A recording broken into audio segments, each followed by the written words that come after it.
From the Democrats to the Republicans, and one of my favorites, Congressman Ron Paul from Texas. Congressman Paul, Anthony Weiner says he doesn't think there will be a deal because he believes John Boehner is too beholden to Tea Party interests on issues like Planned Parenthood and public broadcasting. Do you share that analysis? Probably not, but I've been predicting there won't be a shutdown, but I've also said I wouldn't bet any money on it.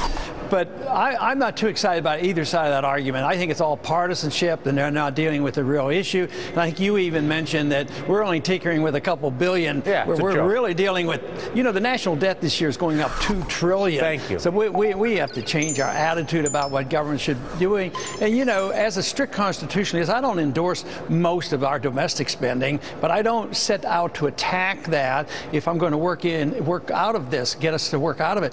I would go after the foreign stuff. And that's why I think the foreign policy is important. I think that we have a coalition of some Republicans and a lot of Democrats who think we spend too much money overseas and we shouldn't be expanding our wars. So that is a place where the American people should all join in. We're building an infrastructure in Afghanistan because we blew up Afghanistan and Iraq, and I think that's where we should really start to save. But what I'm concerned about is this is not dealing with the problem, and it's a problem I've talked about for a long time. Our deficits are huge, and we depend on monetizing this debt.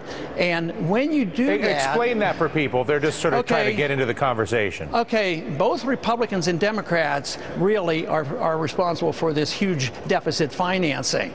So if only the market could buy that debt, interest rates would go up and the Congress would have to quit spending. But the Fed comes in and buys it and keeps interest rates low. But eventually that turns into price inflation, in which I think you've observed already today a tremendous amount. Gold soaring again today. I mean, look at all soft commodities all day long. Yeah, and now that is a tax on the people. Literally the people are paying, their standard of living is going to go down. And I'm also predicting, and I think we've seen signs of it, interest rates are going to go up.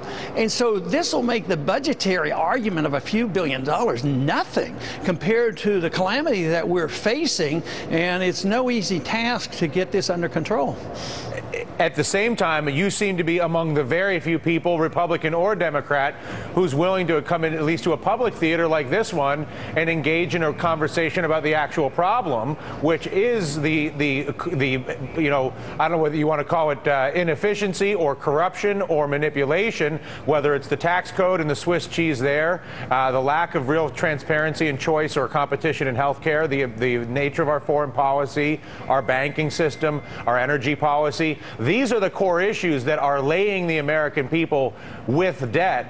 Why are there so few of you? Why is the debate not run by more people like you that are debating trillion-dollar issues that we actually have, as opposed to this pro wrestling we get with the nonsense on $30 billion from you or $50 billion from me?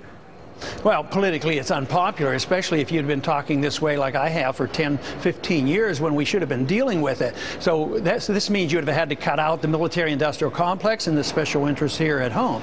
We have a system of corporatism. We don't have a system. Sometimes I don't like to condemn capitalism for the problems that we have today. But we have corporatism, and you know as well as anybody how the big guys got bailed out, and the little guys didn't get bailed out and compounded our problems.